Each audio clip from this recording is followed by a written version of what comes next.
എന്താണ് ദക്ഷിണ?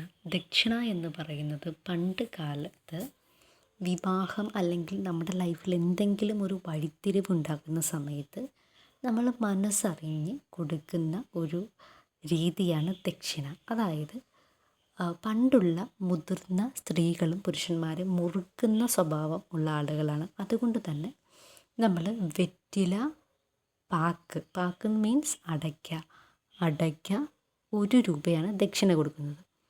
ഈ വെറ്റിലയും പാക്കും സത്യത്തിൽ നമ്മൾ ഈ ദക്ഷിണ കൊടുക്കുന്ന പ്രായമായിട്ടുള്ള സ്ത്രീകളും പുരുഷനും അത് കഴിയുമ്പോൾ അവർ മുറുക്കാനാണ് ഉപയോഗിക്കുന്നത്.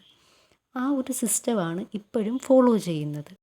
ഇന്നത്തെ കാലത്ത് ദക്ഷിണ എന്ന് പറഞ്ഞ് ഒരു ഡാൻസ് പഠിപ്പിക്കുന്ന ടീച്ചറായിക്കോട്ടെ, പാട്ട് പഠിപ്പിക്കുന്ന ആളായിക്കോട്ടെ, അല്ലെങ്കിൽ എന്തെങ്കിലും ഒരു വാദ്യോപകരണങ്ങൾ പഠിപ്പിക്കുന്ന ആയിക്കോട്ടെ, ഏത് മേഖലയിൽ പെട്ട ഒരാളും ആയിക്കോട്ടെ, ദക്ഷിണ എന്ന് പറഞ്ഞ് ഫീസിന് പുറമെ മേടിക്കുന്ന ഒരു സിസ്റ്റം നമ്മൾ കണ്ടുവരാറുണ്ട്. അത് 501, 1001 മേടിക്കുന്നത്. അത് അവിടെ ഭക്തിയല്ല ശരിക്കും നടക്കുന്നത്, ബിസിനസ്സാണ്.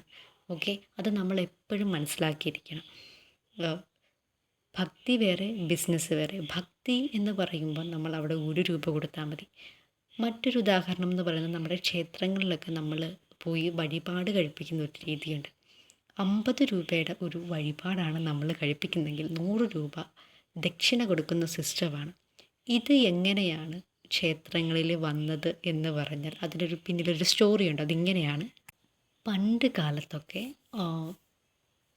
വലിയ സാമ്പത്തിക ശേഷിയുള്ള സമൂഹത്തിൽ വളരെ ഉന്നതിയായിട്ടൊക്കെ നിൽക്കുന്ന ആളുകളുണ്ട്.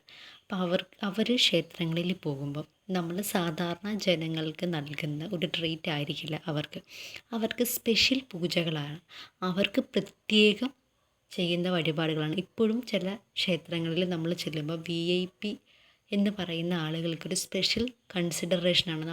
നമുക്ക് കൊടുക്കുന്ന കൺസിഡറേഷനല്ല അവർക്ക് വേണ്ടി പ്രത്യേകം വഴിപാടുകൾ ചെയ്യുന്നൊരു രീതിയാണ്. അങ്ങനെ ചെയ്യുന്ന ആളുകൾ അവരുടെ സന്തോഷത്തിന് നമ്മളിപ്പം എവിടെയെങ്കിലുമൊക്കെ പോകുമ്പോൾ, ഫുഡ് കഴിക്കാനൊക്കെ പോകുമ്പോൾ ടിപ്പ് കൊടുക്കില്ലേ, അതേപോലെ കൊടുത്ത ഒരു സിസ്റ്റമാണിത്.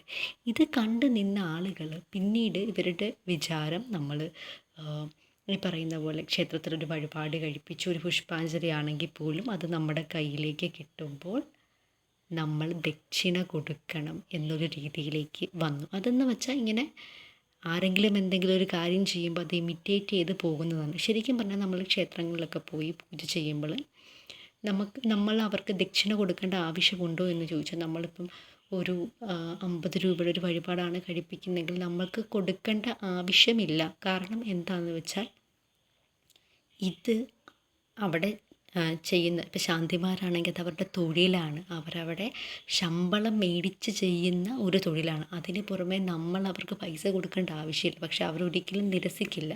കാരണം ഇന്നത്തെ കാലത്ത് ഭക്തി എന്ന് പറയുന്ന ഒരു ബിസിനസ് ആയതുകൊണ്ട് തന്നെ ഇത് ആരും കൊടുക്കരുത്, അല്ലെങ്കിൽ അതൊരു അനാചാരമാണ് എന്ന് ആരും പറയില്ല. എല്ലാവരും പറയണത് നമ്മൾ പൂജ ചെയ്യുമ്പോൾ അങ്ങനെ കൊടുക്കണം എന്ന്. പക്ഷെ അത് കൊടുക്കുന്ന ഏത് സന്ദർഭത്തിലാണെന്ന് നമ്മൾ അറിഞ്ഞിരിക്കണം. നമ്മളൊരു ക്ഷേത്രത്തിൽ പോയി ഒരു വഴിപാട് കഴിപ്പിച്ച് നമുക്ക് കൊടുക്കാൻ താല്പര്യമുണ്ടെങ്കിൽ കൊടുത്താൽ മതി. അല്ലാതെ മറ്റുള്ളവർ കൊടുക്കുന്നു എന്ന് പറഞ്ഞ് ഒരിക്കലും കൊടുക്കാതിരിക്കുക. കാരണം ഭക്തി വേറെ, ബിസിനസ് വേറെ. അതെപ്പോഴും നമ്മൾ മനസ്സിലാക്കിയിരിക്കുക. വീഡിയോ ഇഷ്ടമായാൽ ചാനൽ സബ്സ്ക്രൈബ് ചെയ്യുക.